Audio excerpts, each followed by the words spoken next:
Hi everyone, good afternoon. Welcome to our last session for this week. Um, it's already July 3 to 2020. Actually third week na po ng EdukTrends at this afternoon, ito po yung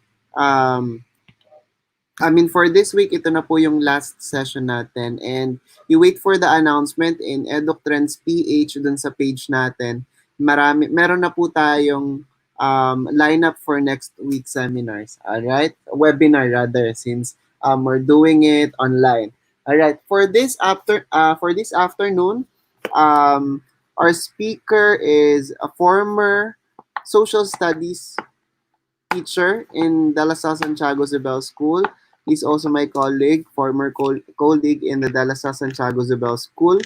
And now, um, he is affiliated in Colegio San Agustin, Makati as UMS teacher in the senior high school. Okay, so for this afternoon, we have Mr. Gil D. Turingan, where he, all right. Hello, can you hear me? All right, all right. So, ayan. Hi, Sir Hill. Good Hi, afternoon po. good afternoon, sir. Sir, thank you for accepting our invitation. I know medyo busy na rin kayo. Right sa CSA, you will start your classes on July July, 20, yes, July, July 27. July 27 rather. So, July 27 na po ang start ng CSA. So good luck sa atin Oo nga. because also in Isabel, we're starting our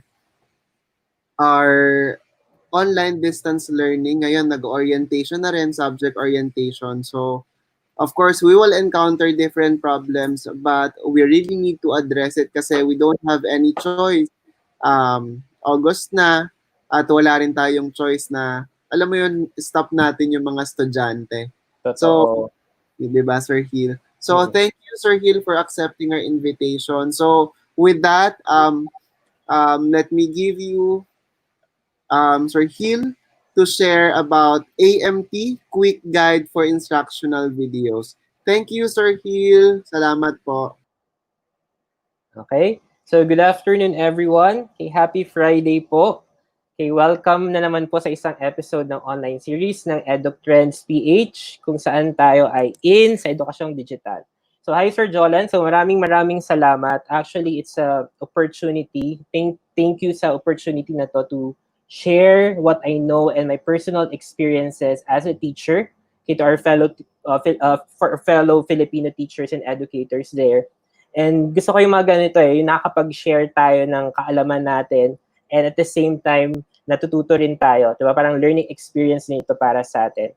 And thank you. Thank you rin po sa mga nanonood ngayon because I know it's Friday.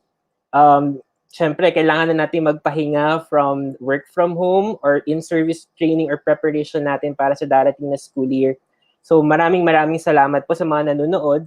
And para po sa mga kapwa kong guro dyan, sa teachers na mga nandyan po, na patuloy na lumalaban po para sa kabila ng pandemya at para lang magkaroon po matuto lang talaga magkaroon ng kalidad na edukasyon at matuto ang ating mga estudyante. So sobrang saludo po talaga. At yun, mabuhay po tayong lahat, mga gurong Pilipino. So first of all, like Sir Jolan mentioned, I would like to introduce myself. So I'm Mr. Gil Diaz Turingan po. My students call me Sir Turingan or Sir Gil. So I'm teaching at Colegio San Agustin, Makati. So I'm Senior Teacher 1 and part of the Humanities and Social Sciences strand. And I was actually part of the first batch ng senior high school teacher. So together with other 18 teachers sa CSA Makati last 2015. So kasi we're given a certificate before the official rollout po ng senior high school program, nabigyan po ng pagkakataon yung CSA Makati na magsimula ng senior high school. And I was part of that. And I already handled po different courses na rin po or subjects sa senior high school. So I'm teaching trends, networks, and critical thinking in the 21st century. So yun po yung aking load for that next semester. So yeah, I would like to introduce myself po. So I took my Master in Asian Studies and I'm also my Bachelor of Arts in History at the University of the Philippines, Diliman. And I'm actually part also of online distance learning ng UP because I took my professional teaching certification program po sa UPOU. So parang ngayon po, before I'm just a student taking my professional teaching certificate, then now, isa na po ako sa mga teachers na mag-i-implement ng online distance learning sa mga bata. So yun po. And my work experience, like Sir Jolan mentioned, before CSA, I handled subjects like Asian Studies and World History. Ito po yung time na wala pang K-12. So wala pang senior high school. Yan. And iPad M learning program, so kasama rin po ako dun sa first batch ng parang iPad program ng De La Salle Santiago Isabel. And Pearl program pala yata tawag nila doon. And I also received some awards during that time. Yun yung nakakamiss yung Performance Incentive Awards Isabel, yung Best in Learning Module Design po. Yan, Teaching Portfolio and Assessment Portfolio. And before teaching din, I was part of CNE Publishing. So during that time, part po ako ng EdTech Division ng e-learning department as a Social Studies Instructional Designer. So at least yun po yung mga experiences ko na kung ano po yung masishare ko ngayon. So that's one. It's actually based on my experiences also as a teacher and also as an instructional designer. Yeah.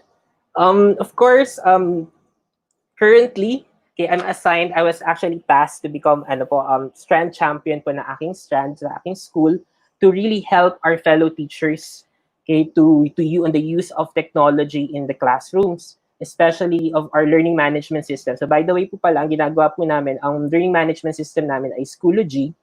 And recently po, I made a talk on the integration of Schoology and Google Tools application. And hopefully, malagay ko po siya sa YouTube channel. Ayun po, meron po akong YouTube channel. It's actually Let's Heal the World. So yan po yung aking passion project. So originally, mga personal vlogs or mga personal experiences po yung aking nilalagay dyan.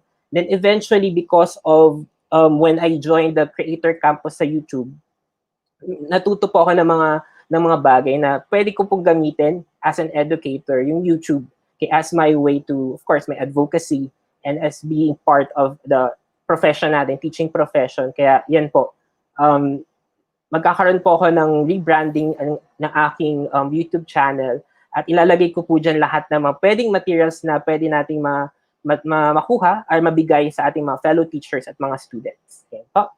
And so for today, I'll be discussing AMT Quick Guide for Instructional Video. So parang allow me to share lang story. Sir Jolan, so he invited me to be part of this EdukTrends PH. Then sabi ko, sige, game lang ako kasi gusto kong talagang mag-share din, mag-present, ganyan. Then sabi ko, ano kaya yung best way to teach or to tell or to share? Sabi ko, okay, sige, pwede sigurong about learning management system, how can we use Schoology or how can we use Google. So, pero sabi ko, okay yun. Then eventually sabi ko, parang hindi yata, no? Parang marami nang available or kumbaga parang saturated na rin. Marami na ring webinars on that. Then bigla na realize ko, sige, mayroon akong YouTube channel. Sige, I want to share something about my passion project, no, in my YouTube channel. Then parang sabi ko, okay, pero parang hindi pa rin ako confident kasi syempre pag ganun, kailangan bigating ka na. I'm just a small YouTuber, nagsimula pa lang po ako. I started that last January. So talagang limited lang po talaga yung aking scope, yung coverage na aking channel. Then eventually, because of my training also sa CSA, kasi po share ko lang po sa CSA, sobra talaga kaming we're really trained sa loob ng classroom namin for 1 hour, kailangan talaga ma-hit namin ng AMT. So we really advise that when we're teaching our students, na-hit namin yung AMT. Then because of that, and my core also in writing LPs and my core is writing my playlist, nakita ko, sige, baka pwedeng incorporate natin ang AMT when we create our instructional videos. So then, biglang parang nagkaroon ako ng moment, then sabi ko, sige, I want to explore this topic. I want to make this proposal or propose topic which is about AMT, a quick guide for instructional videos. Okay?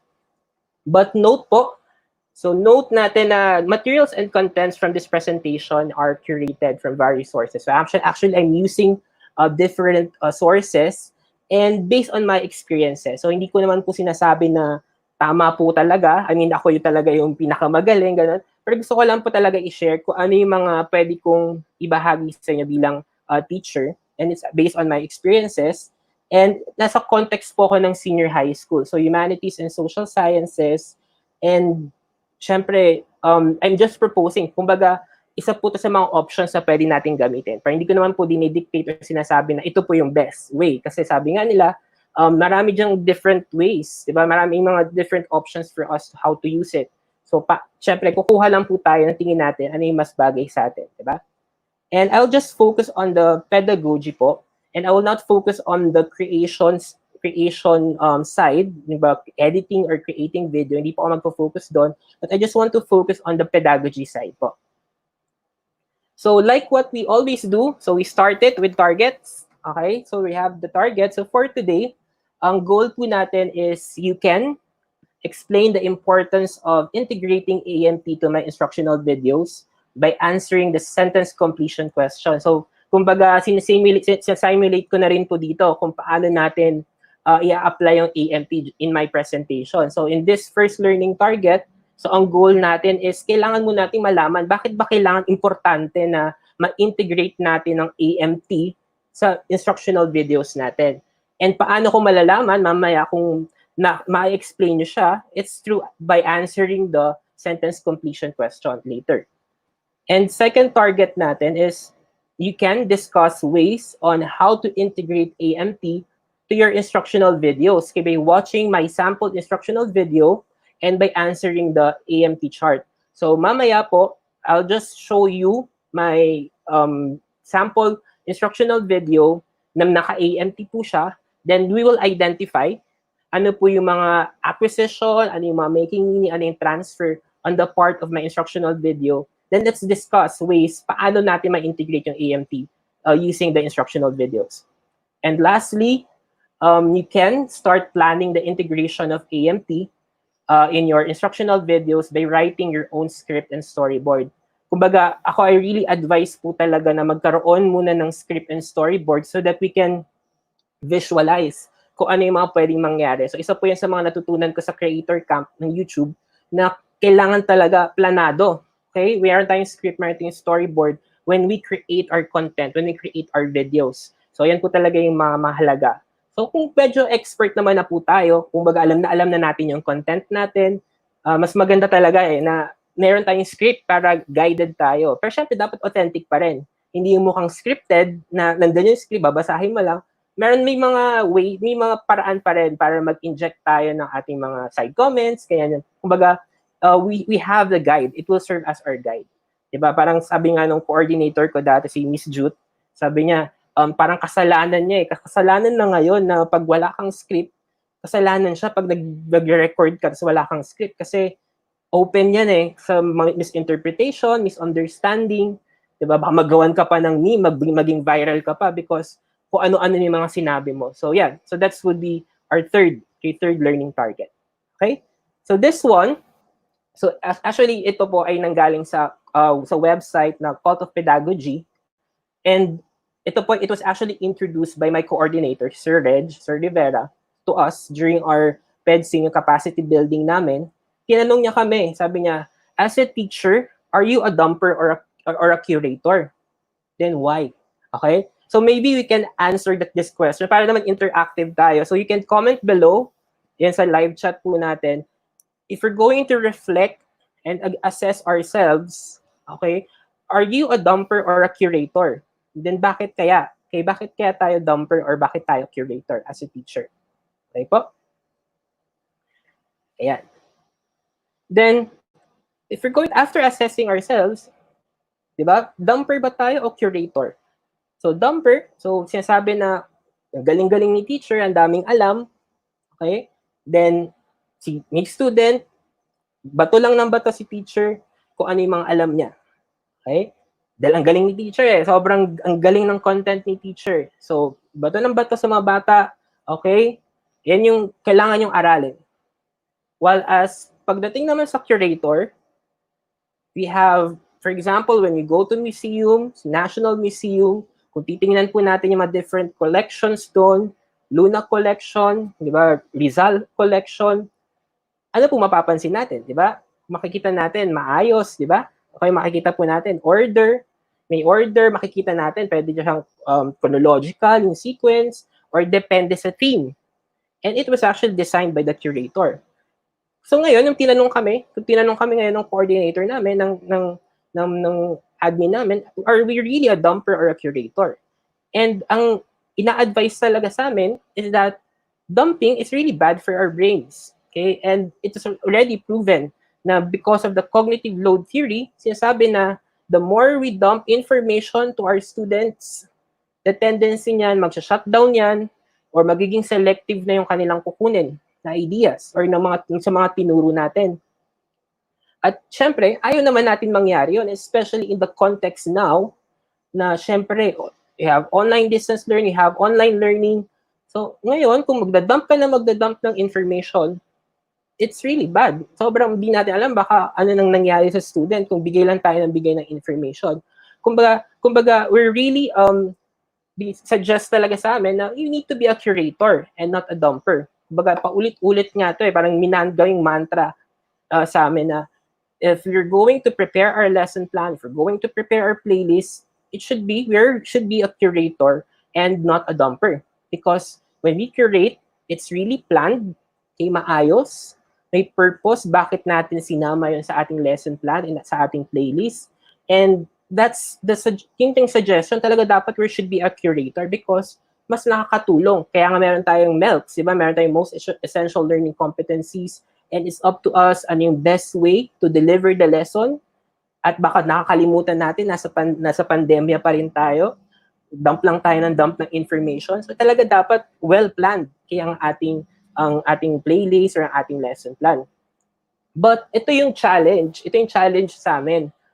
Sabi ni Sir Reg, yung coordinator, sabi niya, kung kaya naman i-teacher, ang minimum requirement is we need to curate. Okay? Curate properly. So the challenge is be a content creator kung kakayanin. And he coined this term, sabi niya, sige Gil, yan ang branding mo. Okay, be a create teacher. Sabi niya, we need to create content and pwedeng, diba, hindi lang tayo nag-curate, but we're also creating materials, creating content. And yan, sinabi niya sa akin, pwede ka mag-advocate ng create teaching. Be a create teacher. But note, ito yung sabi ko, sige, okay, be a create teacher. Pero sabi ko, we need to create wisely. We need to create wisely and responsibly. Hindi lang tayo, yes, maganda pakinggan, di ba? Content creator, di ba? I'm a create teacher. But the challenge there is we need to create wisely and responsibly. How? Kasi creating wisely, it means it should be purposive. Meaning may purpose, bakit mo siya i-create? Bakit ka gagawa ng content? And if curating would be best, then curate. Kumbaga kung meron ng available materials, bakit ka pa mag-create? And if there's a need to create, then create the material or create the content. Kasi if we create wisely, it saves our time and our effort. Kasi syempre, create ka ng create. Kasi biglang mas marami pa palang available online na mas maganda sa kinreate mo, na mas maiintindihan ng students. So, on that note, sabi ko talaga na yes, we need to be a create teacher, we need to create content, but we need to create wisely. And when we create content, please take note that we're doing instructional videos not for the views, not for the likes, and not for to gain more subscribers. Yes, siguro nakakatulong kasi syempre when we create content, ang goal kasi talaga natin is to inform more people. Pero hindi dapat yun yung priority or number one priority natin. We stick to our core, we stick to our advocacy. And our advocacy is to educate and transform the learning experiences of our students because of our creation. Hindi yung we create because para maraming likes, para maraming views. Which is, yes, dapat nandun tayo sa core natin na we create content because we want to transform the learning experiences of our students. And we should also create responsibly because we should be responsible on how we create our materials. Kasi nangyari dyan, we should double check the information. And we need to cite our sources. So nandoon pa rin is, for me, creating content is more on, it's a responsibility. Kasi when we create content, we should be more responsible. And we don't want to add doon na sa issue ngayon ng disinformation, ng fake news. Diba? As teachers, dapat tayong vanguards. Diba? Vanguards of truth. Diba? So, kumbaga, that's our way to teach our students. Kumbaga, when we create, we should be responsible also on the things that we're creating. And let's discuss po. So pag sinabing instructional videos, so by definition, so the purpose of instructional video is to demonstrate a process, you transfer knowledge, you explain a concept, or show someone how to do it. So there are different types of instructional videos. At tingnan natin kung ano yung applicable sa inyo. Kasi syempre, iba-iba yan ng style eh. Iba-iba yan ng approach. Kasi for example, meron po ako mga kasamang teacher na iba-iba ng approach eh. Like for example, may isa akong teacher na Sir Justin, ang gusto niya, parang Khan Academy ang type ng kanyang videos. So kumbaga, yun kasi yung nafi-fit sa kanyang personality. Tapos meron namang malavlog ang dating ng video. Meron na parang nandun yung presentation, screencast videos. Tapos nandun yung mukha ng teacher. Kumbaga, it also depends on our personality and how we're going to create our videos. So there are different types of instructional videos. So we have micro videos. So these are just short videos. Kumbaga, pwede itong mga teaser lang. Yan, parang to entice, parang ma-attract lang yung students sa lesson. That could be micro videos. Ito, tutorial videos. Diba? Tutorial videos like, syempre, famous ngayon yung mga makeup, di ba? Yung mga makeup tutorial. Okay? Kaya tutorial videos, you're providing step-by-step instructions. But in the case of education, ang pwede nating tutorial videos would be applicable siya sa mga subject na nagre-require ng skills na talaga dapat step-by-step. Like for example, math, accounting, sa ABM. But the challenge part, ang challenge dito, kung meron namang mga available tutorial videos na makikita online, then curate it. But if you think as a teacher na these videos are not enough or sobrang hirap, sobrang complicated, very Western, not applicable to the context of the Filipino students, then create one. So talaga dito papasok. Another na naman natutunan ko sa Creator Camp is that you need to research. Before we create our videos, kailangan nagre-research tayo. Ano yung mga available materials online na meron ngayon na accessible sa students before we create. Okay? Then the third one, screencast videos. Ito, patok tong screencast videos sa teachers. These are digital video recording. So yesterday, I think, the speaker, our speaker dito sa EdukTrends PH, she discussed the screencasting or the screencast videos, how to do it. Okay, so yeah, so screencast videos, so you can use Loom, you can use Screencastify, you can use PowerPoint, diba? You can use QuickTime Player. Yan, so marami pong mga applications pwede nating ma-screencast yung videos natin. And we have also presentation videos such as gusto mo talagang grand lecture, grand presentation, kaya miss na po talaga natin magturo. So we can have a presentation videos, then para siyang class presentation na ipapanood natin sa students. Okay, but again, may ano tayo dyan, may warning, may disclaimer tayo mamaya dyan when we do our videos. And lastly, we have the explainer videos. So these are less than 2 minutes or mabilisang video just to explain a concept in an entertaining and visual way. So yan, marami pong klase ng videos. And you assess yourself. So before we create content, we assess ourselves to identify what kind of videos you want to create. Gusto niyo po ba ng explainer video? Or gusto niyo po ba na screencast videos? Depending on your capacity, depending on your personality also. So doon papasok yung assessment. And second, for example, meron po akong co-teacher, nagtanong siya kasi may mga hingi na advice when it comes to video editing. Sabi ko, nahirapan siya gumawa ng video. Sabi niya, it's time consuming. But gusto niya gumawa ng video. So parang sinadjust ko sa kanya would be parang frequently asked questions videos. Baka pwede natin gawin yon. For example, during the consultation online ng students, medyo yung mga tanong nila. Diba? Then eventually, compile niya yung mga tanong, diba? Yung mga tanong na yan, then do a frequently asked question. So ito yung laging mga tanong ng students during the consultation. And if there's a need to create a video for that, they create. So then you can also have summary videos. And summary videos like you want to summarize a particular chapter, particular lesson, not discussing in detail kasi nandoon na siya sa playlist, nandoon na siya sa mga materials mo. Ang gusto mo lang is to at least establish a connection with the students. Pwede rin naman po yun. And pwede rin pong videos as part of your instruction, meaning as option ng students.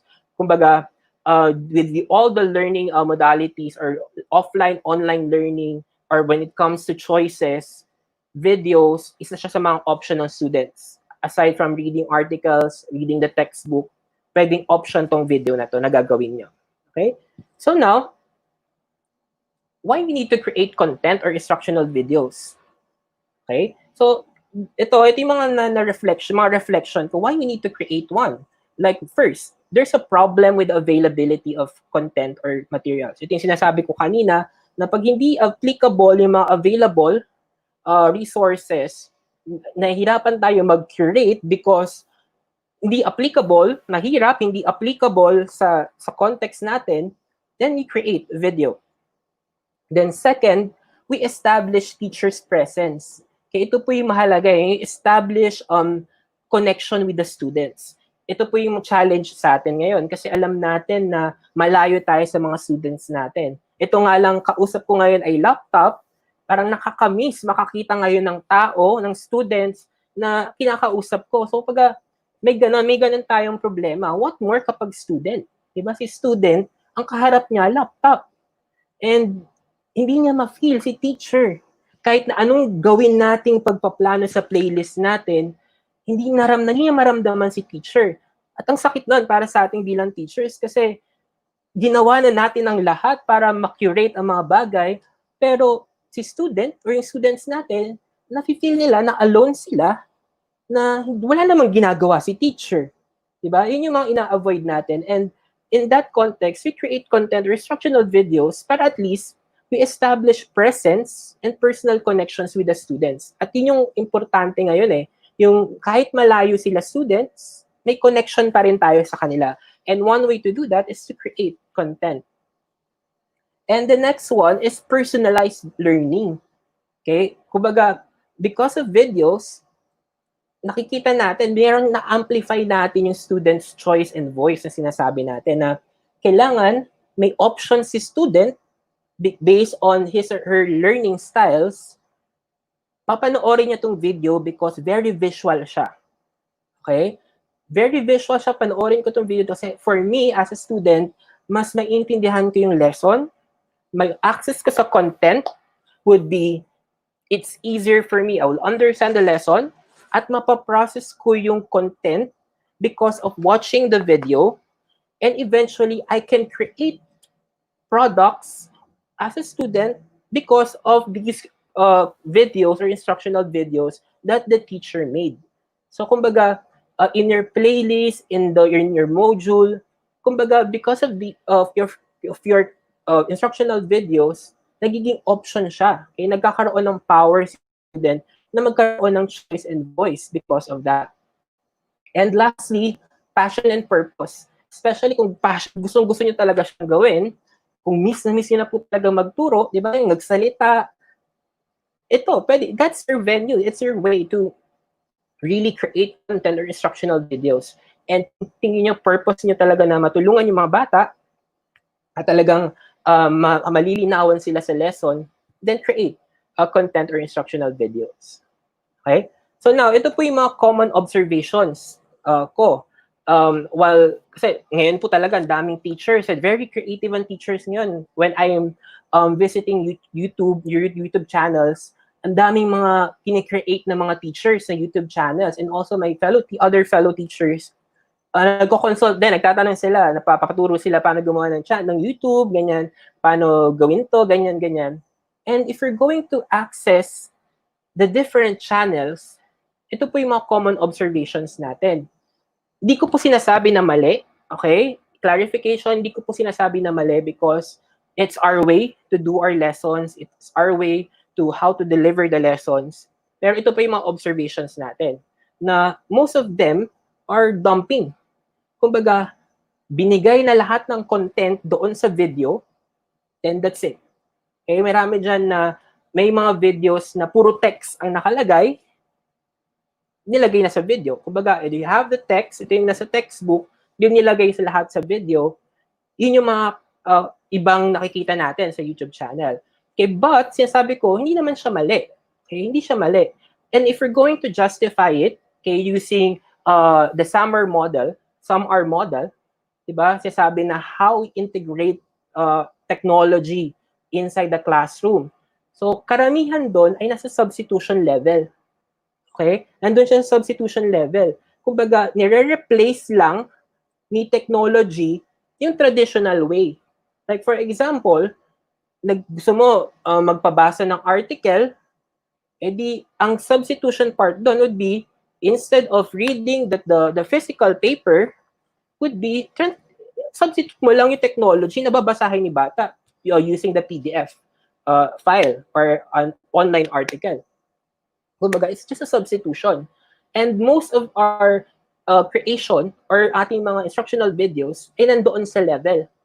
At hindi naman natin sinasabi na mali because doon sa summer model, it's a development process. Kumbaga, at least, nagamit si technology sa substitution level. Pero ang challenge sa atin is how we're going to improve and develop it na hindi lang siya more on substitution. Like for example, papasukan na natin yan, augmentation. Diba? So, yes, you can now have technology, babasahin nila si article, pero may games. Meron ng modification na nangyari na hindi lang siya babasahin, may interactive din siya. Lalaro ko ng games to check the assess, to check ko yung i-assess ko yung bata kung nabasa niya na maganda yung article or na maayos yung article. That could be the second level. Tapos pwede naman tayong pumunta sa modification at doon sa redefinition na kumbaga, using the technology, okay, sa modification, they can now collaborate. Nakakapag-collaborate na sila using the technology. So kumbaga, hindi lang siya passive platform of information as a substitution. Okay? And redefinition, kumbaga, you're now using technology to communicate with the experts or create an application na pwedeng maging part ng technology ngayon. So, nandoon na yung highest level. Kumbaga, hindi ko po sinasabi na mali na nandun tayo sa substitution level, but the challenge on our part is how we're going to improve it para mas matouch natin, matransform natin yung mga bata natin, yung learning experience ng mga bata. And next, yung not knowing the audience or yung learning profile. Kasi it's very important to know the learning profile ng students. Kasi when create ng videos, yung mga students pala natin, iba ang learning style. Ang learning style pala nila ay magbasa. Reader sila. Hindi sila very visual. Kailangan talaga video. So, it's very important. Again, kailangan natin alamin, know your audience. And this one, try to make it perfect. Ito po may mga nabasa ako na minsan, si teacher, very conscious siya, nagsasalita sa harap ng camera. Then, hindi niya ulit siya ng ulit kasi nabubulol siya. Ganyan, may mga mali-mali siyang nasasabi. Pero, as much as possible, maging natural tayo, no? Maging natural tayo when we talk kasi yun yung mga namimiss din ng students eh. Kumbaga, kung gagawin natin yung too perfect, parang robot na rin yung ginawa nating video. Kumbaga ganun. Pero syempre, dapat tama pa rin ang content niyan. Diba? So, yun yung mga challenges na huwag tayo magpaka-OC masyado. Kumbaga, like what I always do sa video, since it's my passion project, I just create videos, then titingnan ko, assess ko siya, okay, ang pangit nito, improve ko siya sa next video na i-upload ko. Kumbaga, developmental siya. Kumbaga, for now, huwag tayo maging harsh sa sarili natin na kailangan perfect. Kasi, hindi naman tayo talaga 100% na talagang alam na natin yung mga bagay. And that's what I love about learning. Na even though nagandito sa age na tayo na ganito, we learn. Okay? Sobrang natututo tayo. And it takes humility talagang na matuto sa mga bagay. And yun yung mga kailangan natin ma-note. Okay? And yan, don't worry too much about equipment. So wag po tayo mamomroblema sa equipment kasi like phone, pwede tayo mag-video. Yung iba, podcast, kahit re-record lang, kung try type si teacher. Kung laptop, kung high-end, meron mga high-end na camera, kung talagang techie ngayon si teacher. So you can do that. So marami tayong ways for us to do that. Okay? So now, may proposed solutions. So since meron tayong problem na how we're going to transform yung paggamit natin o pag-create natin ng instructional videos. So sinasabi dito na our videos, ang proposal ko would be, it must be aligned with the MELCs and standards. So para hindi sayang sa effort na ang dami-daming dinidiscuss natin, it should be stick to the MELCs, most essential learning competencies. Again, that's a purpose bakit siya sinimplify. Pero at least, sinisimplify, pero hindi natin sinasacrifice yung content. And second, use AMT in your instructional videos para maiwasan natin yung pagdadump ng information using the videos. Why not structure natin siya using the AMT? When we create our videos, that will be your guide. That will be our template. And alam ko po, sobrang alam nyo na po ito. Kaya itong Understanding by Design Framework. So laging popular si McTighe and Wiggins. So we're accustomed to it. Ang dami na po nating webinars na napapanood to or napapakinggan. Matagal pa to. No, ba? Backward design. So, of course, when we plan our lessons, guided pa rin tayo ng UBD, diba? Understanding by design. Backward design, the first stage is to plan with the end in mind. So, dapat mabivisualize na natin kaagad ano yung learning results na gusto nating makuha mula sa mga bata. Na at the end of this lesson, at the end of this subject, ito dapat yung ma-manifest ni bata, ng students. Then second, think about how we're going to assess. Na nakikita natin ngayon, na check natin yung bata na nagkakaroon ng learning. That's the second stage. And the third stage, prepare now. Okay, activities, how can we achieve that goal? So, guided by the Understanding by Design framework, we can now incorporate that in our instructional videos. So, kumbaga, ito po, i-share ko lang po when I prepare my lessons. So, sinisimulan ko po siya by looking at the performance standards. So, ito po yung aking strategy na sinishare po sa inyo. When I create my lessons, I check first the performance standards. Then, I create now the performance task from that performance standards. And when I create the performance my performance task based on the standards, it should be in the GRASP form. Now, I think you're familiar with it, the goal, role, audience, situation, product, and standards. Then, eventually, pag na-craft nyo na yan para maging authentic and real-life ang situation, ang setting ng ating PETA or ng performance task, now, papasukan natin siya ng gradual release of responsibility. Kumbaga, paano ngayon ma-achieve ng bata, ng students natin, yung performance task na yon using our gradual release of responsibility. Diba? Yung parang I do it, then we do it, then you do it together. And so yun yung step-by-step na pag-release natin responsibility na, okay, sa panahon na to, kailangan mo matapos tong task na to, but paano? Okay? So yun dapat for me, very effective siya kasi na-visualize ko na kagad ano yung dapat mangyari. Then it's very helpful kapag sinamahan mo ngayon siya ng content standards. Kasi content standards ngayon, using that content na merong guided ka rin with the most essential learning competencies, nakikita mo na ngayon ano yung mga learning competencies na kailangan ni student para ma-achieve niya yung performance task guided with the content and the performance standards. Then after that, you unpack now the MELCs, the learning competencies to your targets, and these targets should be aligned now to your competencies, then all the way up to the content standard and performance standard. Then now you incorporate the AMT, the learning goals, in your learning target. Ma-achieve mo ang learning targets with the help of the AMT, the acquisition, making, meaning, and transfer. And from that, you can now use the AMT in your instructional videos. So pag sinasabi natin AMT, so these are learning goals, okay, that needed to promote a gradual responsibility for the students to achieve learning and to transfer learning. So paano mo ngayon ma-assure na si student ay nakukuha niya yung lesson at paano ngayon ni student magagawa yung performance task? It's because of this AMT. So AMT, acquisition, what specific knowledge and skills students will acquire and recall. Ito yung mga bagay na ano yung kailangang malaman ni student. So we have the acquisition. Then making meaning, ano ngayon ang gagawin ni student with all the information na natutunan niya. Kumbaga si acquisition, siya ang foundation. Then making meaning, constructing now. ano na yung meaning nila doon sa natutunan nila. And transfer, dito na papasok yung performance task na dapat matatransfer nila yung natutunan nila through that kind of real-life situation, authentic assessment na nakapaloob doon ngayon sa iyong performance task or transfer activities na pwede nilang matransfer yung kanilang learning. And of course, using this source, we have different activities. So acquisition, more on getting ano yung mga pwede nilang makuha na information. Then making meaning, doon papasok ngayon yung mga data. Doon papasok ngayon yung analysis nila, explanation, bakit nangyayari yan, bakit ganun yung meaning.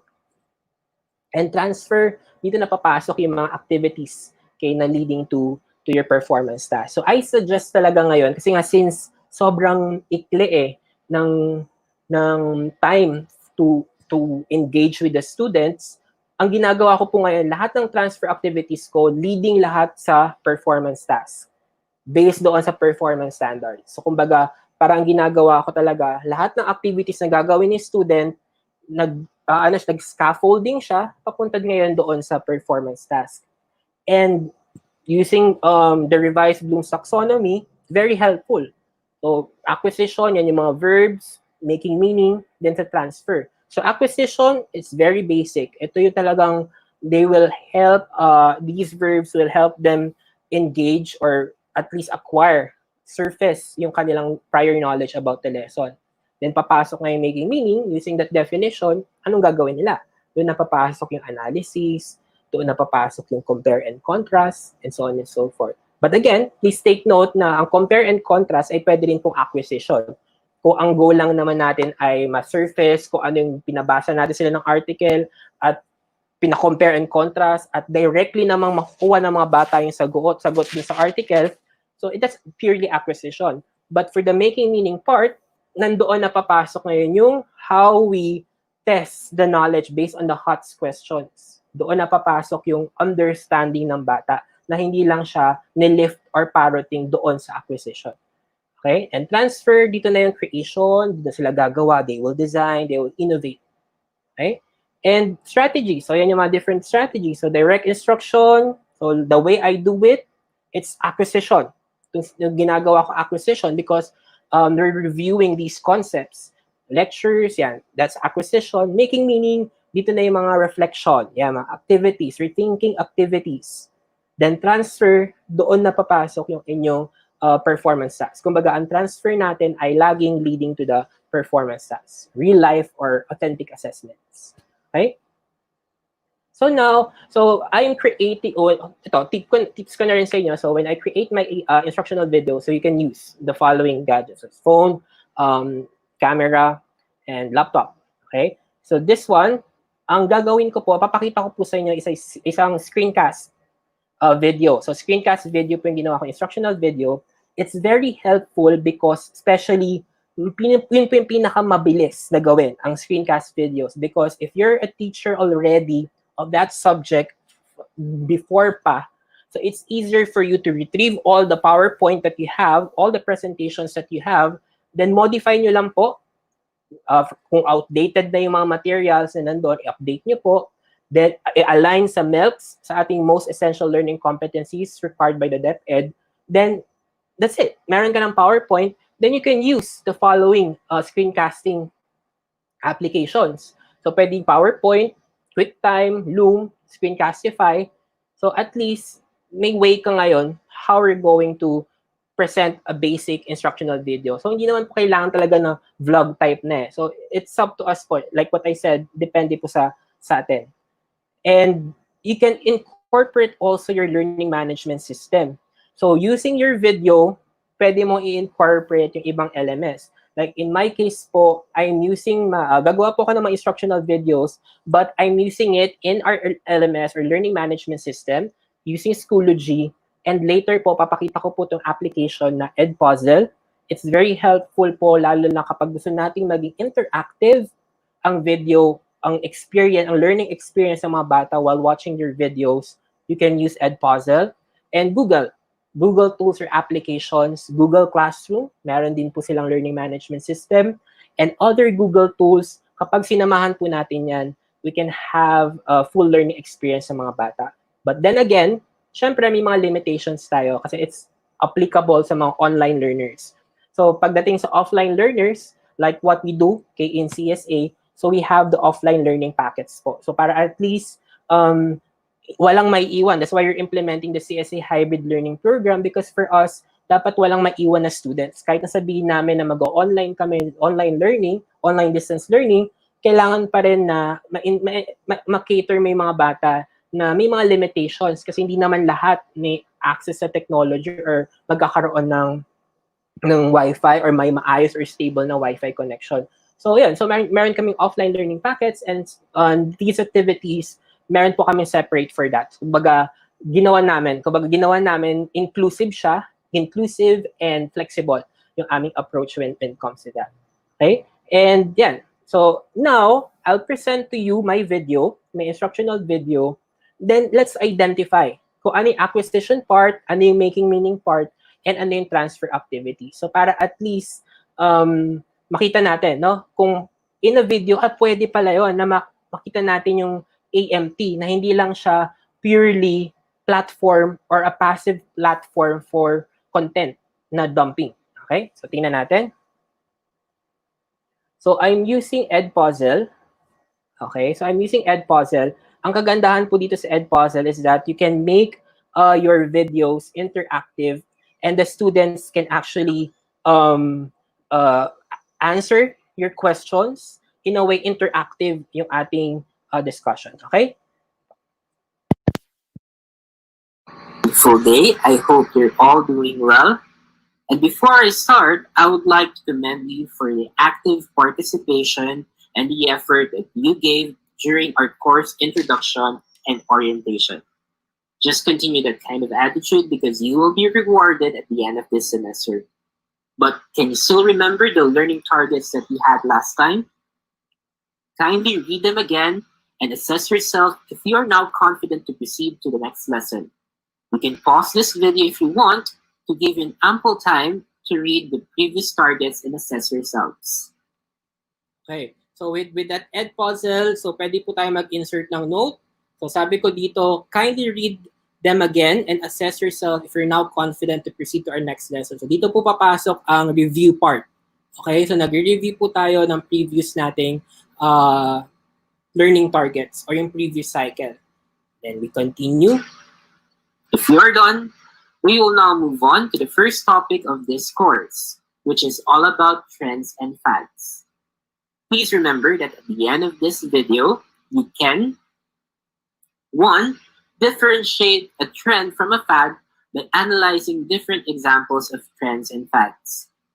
And 2nd, start proposing an idea that can become a future trend by writing it in our class Google Docs file. And of course, before we have that proposal, we need to differentiate trends from fads first. Let's try discussing the evolution of denim jackets. I know you're very familiar with this. If not, you may search for some reliable information in articles, videos, online regarding the history and evolution of the denim jackets. You may also check your wardrobe and look for your denim jacket. You may also ask your parents or any family members if they have one and if they know something about it. You may also look at some fashion magazines and search for some articles about it. Then let's try to answer the following questions. Do you consider denim jackets as a fashion trend? Why? Why not? Okay, so using Edpuzzle po. So for this one, so you can upload your video or any video po na makikita nyo online. If you're curating, so you can curate other materials online na pwede nyo i-upload dito sa Edpuzzle. Create lang po kayo ng account sa Edpuzzle. Then you can make your videos interactive so that hindi lang siya yung passive na yung bata manonood ng videos. So in this case, so yun po yung tanong ko, we're more into the acquisition. Ito na po yung acquisition part. I am actually surfacing the prior knowledge of the students when it comes to trends. Kasi ang goal ko po is to differentiate trends from fads. So ngayon, gusto ko muna malaman ano yung meaning nila ng trend and meaning nila ng fad. So in this case, Edpuzzle, you're using Schoology po as a learning management system, and maybe I can discuss it in my vlogs or in my YouTube channel. I-incorporate ko po kasi itong Edpuzzle sa Schoology namin, sa learning management system namin. So yung mga bata, sasagutin nila itong mga tanong na to sa LMS namin. Okay? So answer nila yan. So for now, skip lang natin. What are your criteria to consider or not to consider denim jackets as a fashion trend? Based on Okay, so I pose a question. So ako si student, for example, I answer the questions. the evolution of the denim jacket, what is your definition of a trend or a fact? Okay, so yeah. So nakukuha ko na po, na-elicit ko na po yung meaning nila. And in this case, pwede ko na po makorek. Kasi yun po yung problema natin sa videos. Kapag pinalabas natin sila ng ordinary instructional videos, ang problema, na makikita ba natin ang learning ng mga bata? So ito po, that's why I'm using Edpuzzle, or you're using your other learning management system. So skip natin. You can pause this video if you want to give you ample time to answer the following questions. Then if you notice po, I'm giving them, meron po ako mga signposts or meron po ako mga disclaimer na they can pause this video para at least they can, wait lang, okay? Sabi ni sir, pause muna ng video, I need to do it, so make time si student. So dito nakikita natin na merong presence si teacher. Kahit na video lang yan, hindi lang siya si teacher na nag-discuss ng lesson, kumbaga si teacher, tinatry niya ngayon mag-establish ng connection with the student. Napa-personalize natin yung learning natin, napa-personalize yung learning ng bata, and we can differentiate instruction because like what I said, pipiliin nila tong video if they want to vary or depending dun sa learning style or doon sa gusto nilang mangyari or gawin. If you are done, let's now proceed to another example. Can you still recall the ALS Ice Bucket Challenge? Can you still explain the origin of the said challenge? If not, maybe you can search for some reliable information online regarding the ALS Ice Bucket Challenge. You may also ask your parents or any family members if they know about the ALS Ice Bucket Challenge. Can they still explain the said challenge? Then let's try to answer the following questions. Do you consider the ALS Ice Bucket Challenge as a trend? Why not? So again, the question, they answer, then skip. For now, What are your natin. criteria to consider or not to consider the ALS Ice Bucket Challenge as a trend? Okay, you have the question, then you will answer. What is your definition of a trend or a fact? So ngayon po, na-elicit na natin yung prior knowledge. Again, you can pause this video if you want to give you an ample time to answer the following questions. If you are done, using the two examples that I gave you, we will now classify it if it's considered as a trend or a fad. But before we can classify that, let's define first what is a trend. As stated in our Okay. textbook, So yan po, you may read it silently. para at least interactive. So I asked him to read it silently, then I'll explain. Okay, I'll explain using cite resources, so saan siya galing. But if we're going to highlight the important parts in that definition, we look into the following words. First, sequential pattern.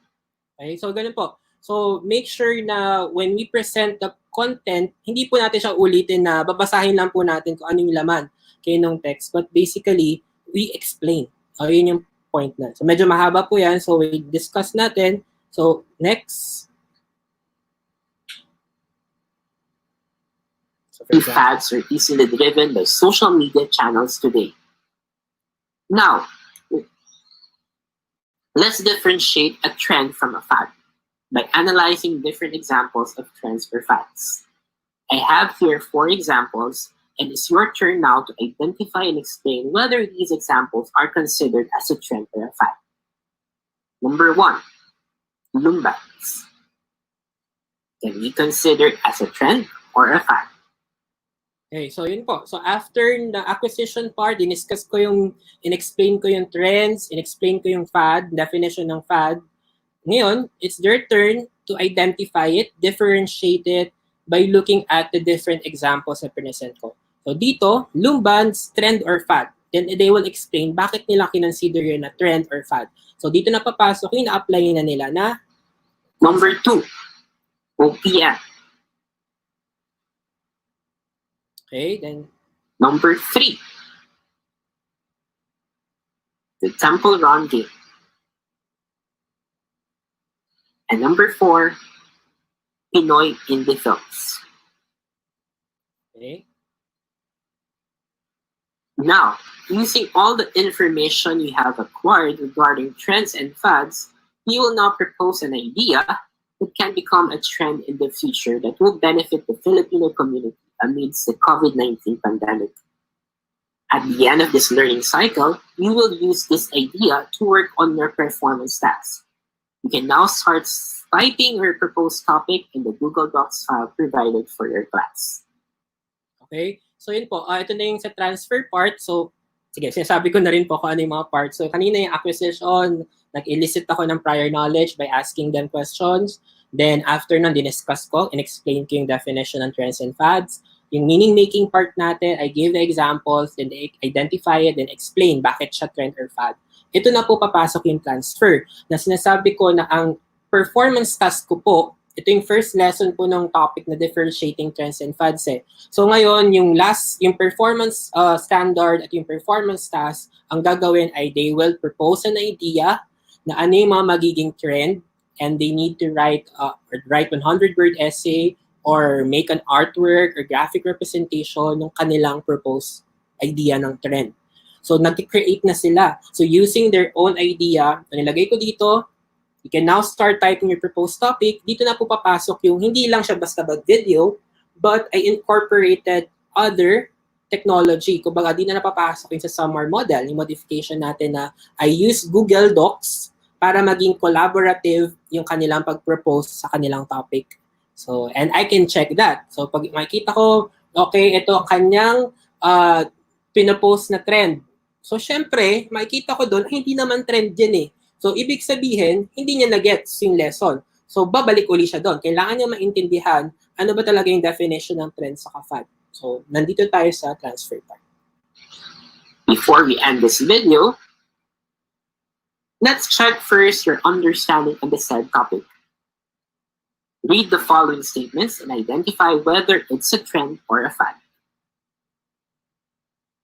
For number 1, it is known as a logical pattern of order or change that is systematically recorded. Is it a trend or a fad? Okay, so now, ito po yung maganda sa Edpuzzle. So after your videos, pwedeng you can post questions and then they will answer. So na-assess na Number natin 2, yung bata. these are hastily created and followed by a majority of the society. And number Okay, then 3, answer. examples of these are short-lived social norms. Okay. Then, Are you confident about your answers? Now let's go back to our learning targets. If you think you really understand our lesson, can I have a thumbs up? okay, so para maging interactive pa rin, if para ma-assess nila, nakuha ba nila yung lesson, balik kami sa learning targets. Yan yung targets namin. So makikita ko sa comments nila, thumbs up, meaning they're confident, okay, with what happened or with the activity. All right. Allow me to share this wonderful quote of our dear patron saint. Kindly reflect on the given quotation of St. Augustine. Why do you think we need to know something about trends and learn new things about the world? Why do you think there's a need to differentiate trends from fads?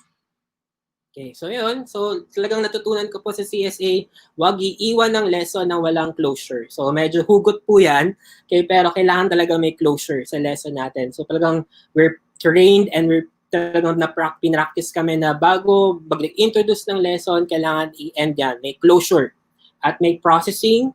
Okay, papasok din yung aming values, Augustinian values, and so on and so forth. And it's our way to end. That's it. I hope you learned a lot from this video. For queries and consultation, you can message me through my email or Schoology. You can also schedule an appointment using class Google Calendar.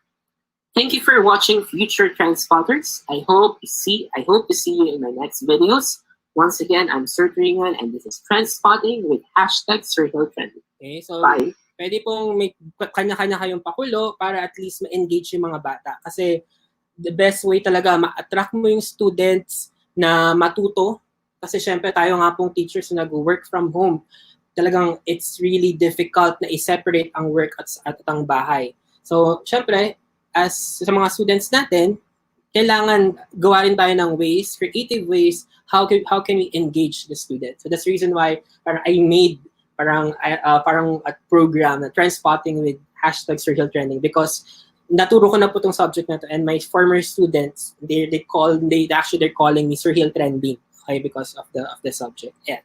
So yan po. So with that, nagamitan natin, napasok natin yung AMT sa ating instructional videos. Kumbaga, magsa-survive na. Okay? Kumbaga, ako si student, ang gusto ko manood ng video, very visual ako, sa playlist ko na I will watch this video. I have an option na papanoorin ko tong video at matututo ako doon. Kumbaga, hindi lang siya passive platform ng content na dinump lang ni teacher na nandyan.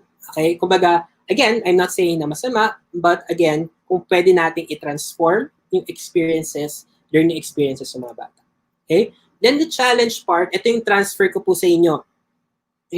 Ang transfer part would be is to create your own instructional video and use your AMT as your guide. Use AMT as your guide. So ito po, gawa-gawa ko lang po itong template na to because sige, I'm really into production po kasi. So aside from video editing, nagde-direct din po sa school ng mga activities. And medyo sanay na rin po kasi ako sa paggawa ng ganyan, ng script.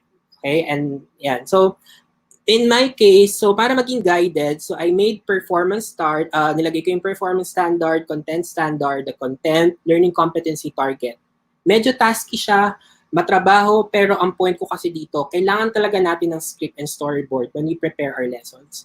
Ako talaga, like what I said, yeah, may script ako, mayroon akong guided, para at least may flow, di ba? Ma-visualize na ito yung mga mangyayari. Okay? Even professionals, they do it naman po. So, I think there's nothing wrong if we make or write our own script. Okay? Then, lagyan niyo po dyan, ano yung sequence, sa pagkakasunod-sunod, ano po yung gagamitin nating visuals, ano yung gagamitin nating audio, kung gusto natin may background music yung ating picture, ang ating instructional video. So, yan. So, yan po yung aking script. Then, you can do it also. Yan yung challenge part ko po sa inyo. Yan ang aking transfer po para sa inyo. So, now,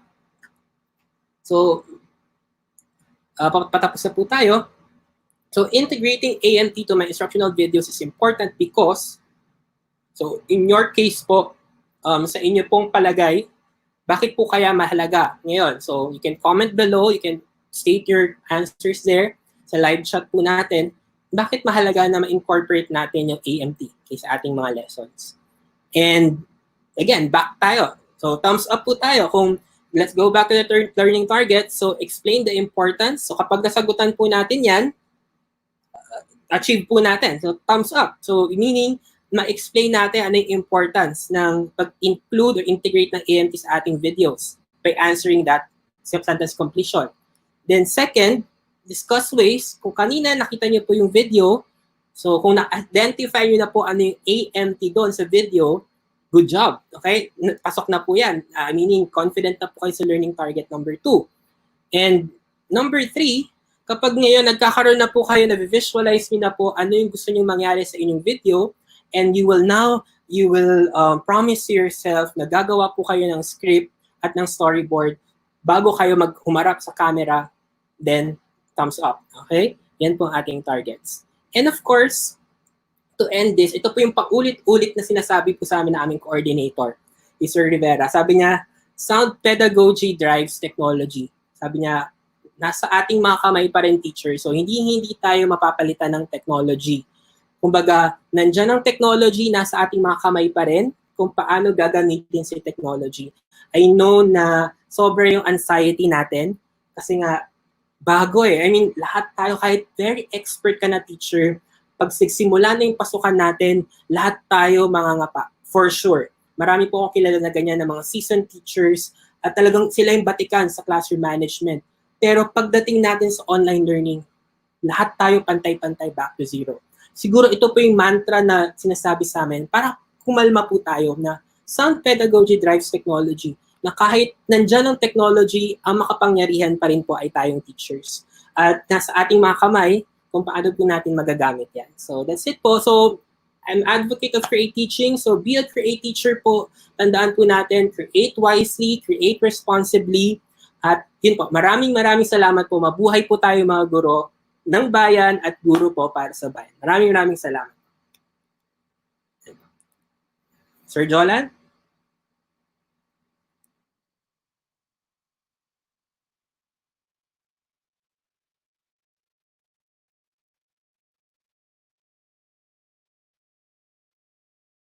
Right po. So yan. Sir Jolan?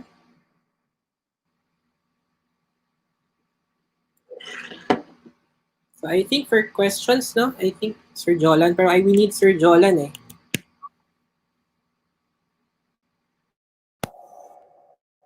Sir Jolan, nandyan po kayo?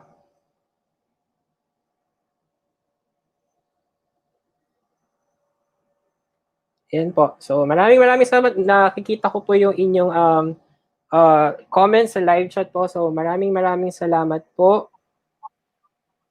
Kung may questions po, Sir Jolan.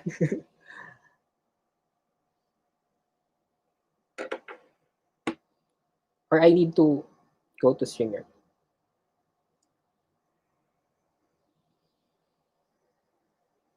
Ayan. Sir Gil, can you Yes, hear sir. me? Yes, okay na Sir Jolan.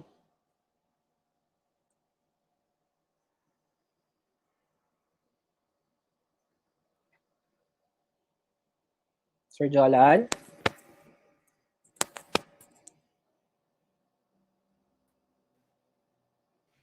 Oh, may problem yata si Sir Ayan. Jolan. Sir, can you hear me? Yes, sir. Okay. And thank you, Sir Gil. Yes, sir. Thank you. So, sorry, medyo may internet connection talaga tayo. Ayan. Hello? Hello po.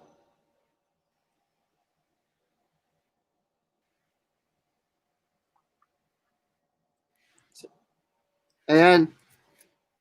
Oo. Thank you, Sir Gil. So, Sir Gil, thank you so much, ha.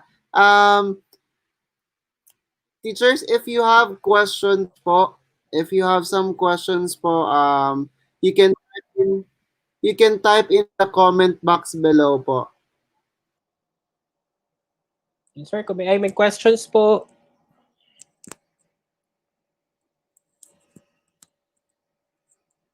Then shameless plug sa YouTube channel po if you're interested to know more and if you have suggestions po sa content natin about teaching in this new normal.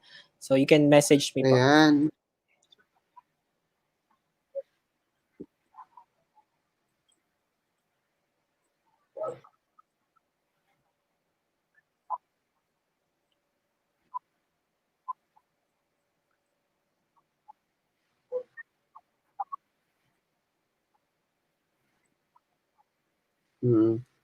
Ayan, Sir Gil, naririnig mo na ako. Sorry. Yes, sir. Okay na.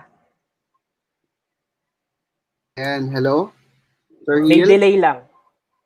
Yes, sir. Yes. Ayan. So, thank you po sa mga nanood. Sorry, hindi talaga nating maiwasan magkaroon ng technical problem. Oo. Ayan. Kasi yung internet connection. So, isa rin siya sa mga problema, lalo na ngayon kapag online distance tayo. So, ayun, teachers, if you have some questions, you can type in the comment box below para at least sagutin na ni Sir Hill. So, or sagutin po naming dalawa. So, ito po, I can flash it on the screen. Alright, so, medyo, naglalag talaga ako, Sir Hill. Yes. Sir, may dito, may tanong about sa free ba yung app na Edpuzzle? Opo, free po yung app ng Edpuzzle. Parang you can download or you can upload 20 videos. May limit po siya. Pero meron siyang premium if you want to avail. And Edpuzzle po, ano po siya, public din po siya. Mm-mm. So, cloud sharing po siya ng mga teachers.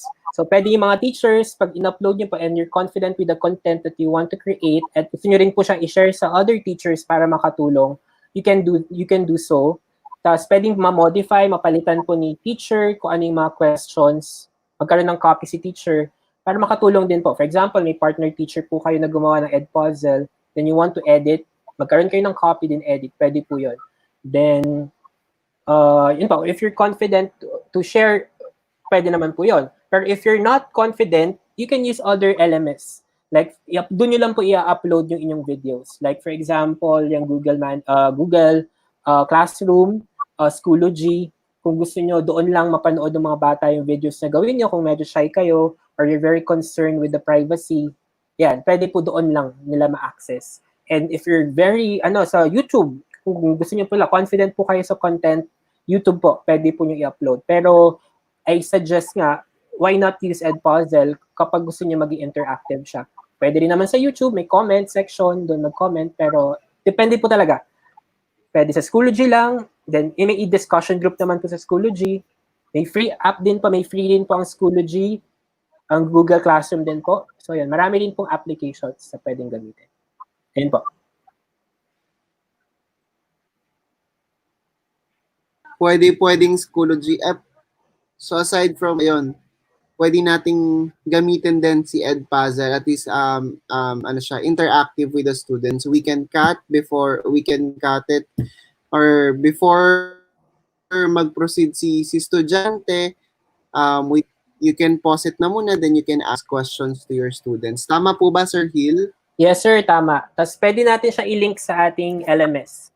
Although may sariling LMS si Edpuzzle, pero mas gusto ko na yung talagang mas trusted ko for me ang Google Classroom and Schoology.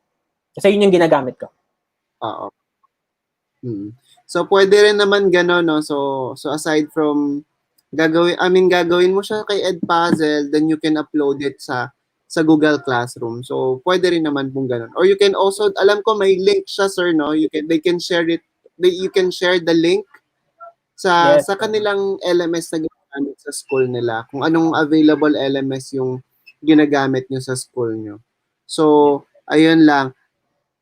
I'll check here, Sir Gil, kung may mga questions pa. Ayan. Sorry, Sir Gil, medyo naglalag talaga ako kanina. So, okay lang. Part yan. The internet connection. And for now, I switch off my so maybe siguro ganito rin gawin nila if ever na may medyo naglalag sila, kasi mas malakas yung kailangang bandwidth kapag kailangan mo ng camera. So siguro para at least yung internet, kung mahina lang internet mo, you can turn off your camera na lang muna.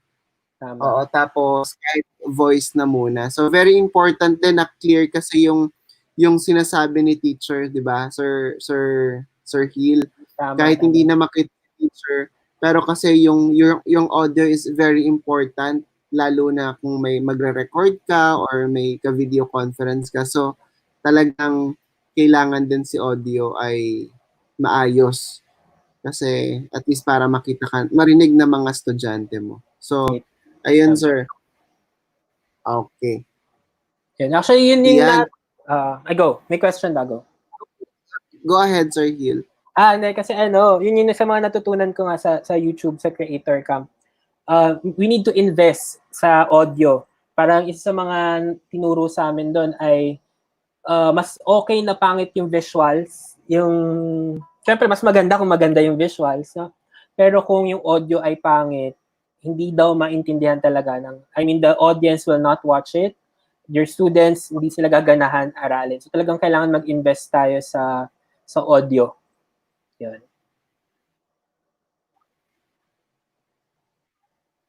Yes. So sobrang kailangan talaga ng maayos na na audio. Lalo na sa gagamitin natin for online distance learning. So syempre paano maiintindihan ng mga estudyante yung sinasabi mo kung hindi maayos yung audio natin. So ayun, teachers, if you have some question pa po, teachers, at least andito si Sir Gil, pwede niya pa pong sagutin yung mga questions po natin. Sir Gil, if ever na may may mag-sink in na, may mga question pa si teacher, saan ka kaya namin pwede kontakin? So, baka pwede kanila, or you can share also your email if they want to invite you. I mean, mag-conduct ng training or seminar. So, where they can contact you po? Okay, so yung email CSA, so g.turingan@csa.edu.ph. And so you can use it. You can email me. So again, g.turingan, Turingan, @csa.edu.ph. Or you can also visit my channel and you can message me there, iwan ng comments. Then maybe I can may message option naman sa YouTube din. So pwede tayo mag-usap doon. So, yun. So, may mga questions pa po ba tayo dito, teachers? Try ko mag-video, pero yan, okay. Pero naglalag talaga ako, Sir Gil. Yeah. So, yun. So, actually, sobrang thankful lang nakikita, very thankful, very grateful thank you yung rin mga po. tao sa ating chat box. Kung makikita mo, Sir Gil, no? So, you can check it din naman. So, sobrang thankful sila kasi magagamit daw nila, very applicable daw itong topic na shinare mo this afternoon. So sana talaga then they can also improve their instruction, lalo na hindi lang sa paggamit kasi ng technology. Medyo yes, siguro from the start you always start with substitution. Pero as times goes by, kailangan nating i-improve And kailangan mong iplano kung paano mo gagamitin si technology effectively. Hindi lang as substitute sa mga ginagawa mo na before. Yun nga sinabi mo kanina, kasi may mga times na, for example, gagawin mo lang PDF yung worksheets mo, tapos ayun na yung papasagutan mo sa bata. It's purely substitution of integrating technology. So ngayon, baka ano yung pwede pa natin gawin to the next level. Baka pwede natin kahit mag-augmentation muna tayo, modification, then redefinition. So, di ba yung mga ganong bagay? So, before talaga, sir, alam mo yan, nung nag-start nag-start tayo sa Pearl, puro substitution ang ginawa ng mga teachers. So, ngayon, ang galing, talagang authentic na yung mga task na ginagawa ng estudyante natin. I hope sana ganun din yung gawin din ng mga teachers natin. So, ayun.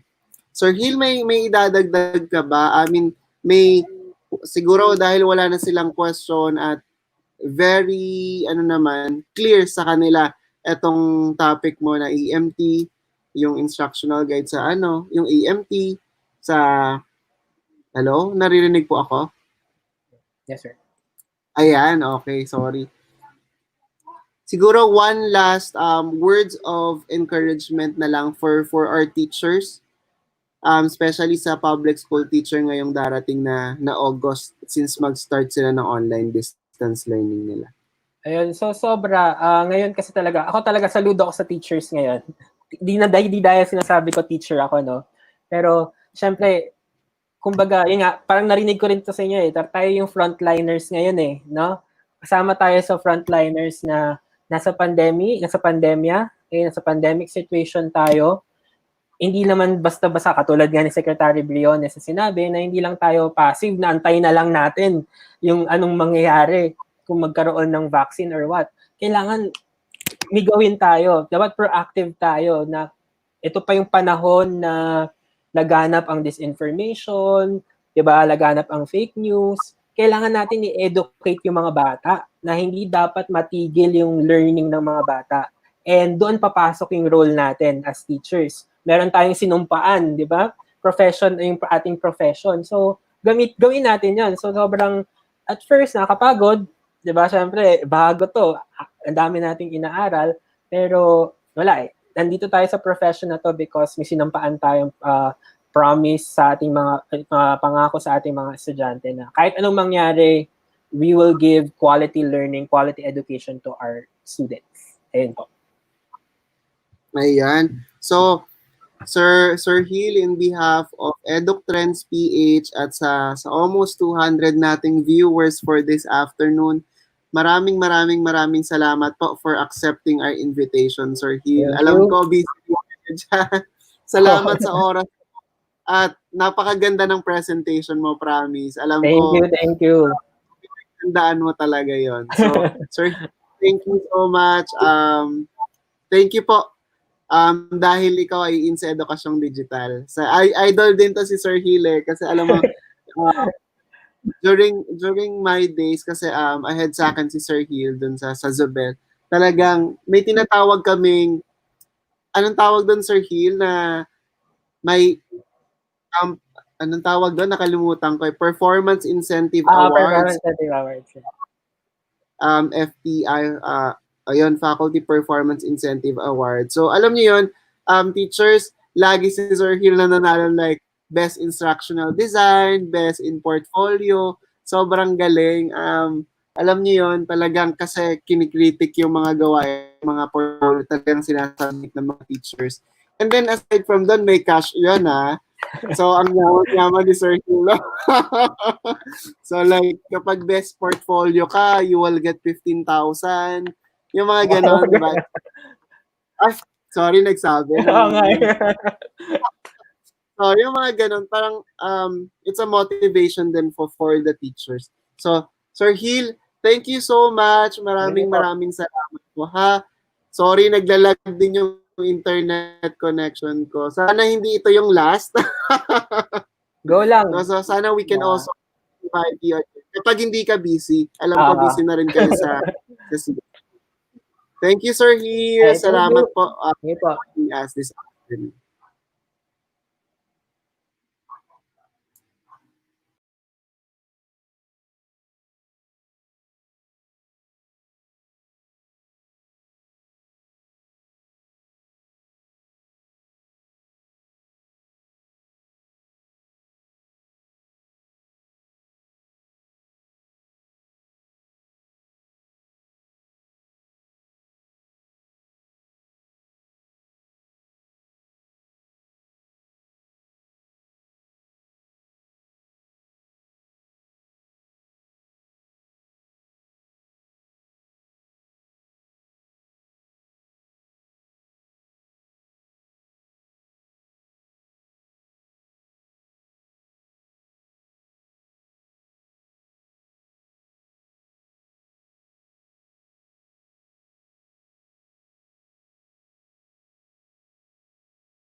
Hi ma'am, updated link, please check the comment box sections. Pasensya na po kayo kasi nagkakaroon lang po ng technical problem. So it's really part at sana po I hope for your understanding.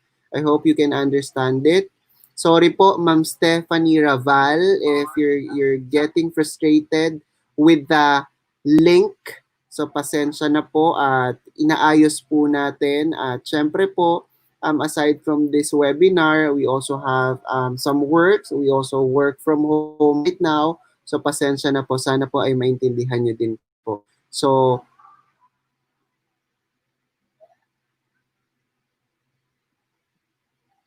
at saka po kay Ma'am Jane Suarez, Diyos ko, di pa rin ma-open. Need permission talaga, sir. So pasensya na po, Ma'am Jane Suarez.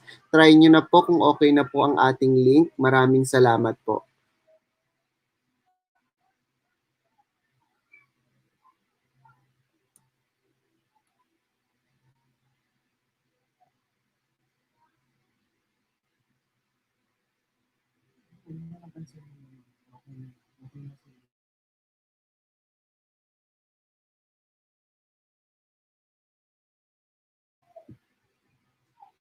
Ayan, so okay na raw po ang link. So, hindi muna po natin i-close ang registration. Siguro, at least dun sa mga hindi pa nakakapag-register kanina, okay pa rin po, makakapag-register pa rin po kayo. So, pasensya na po kayo sa link na, yan, pasensya na po kayo sa ating technical problem. Ayan, hi po to Ma'am Kovi Vlogger. Ayan, si Ma'am Ivy ang ating speaker kahapon. So, maraming salamat po. Promote ko rin po ang kanyang YouTube channel. So, please like and subscribe her YouTube channel. That's Kovi Vlogger po. Maraming salamat, Ivy. Thank you. Hi, salamat po Ma'am Jocelyn Anyag sa laging sa pagsuporta po. Thank you so much. Pasensya na po.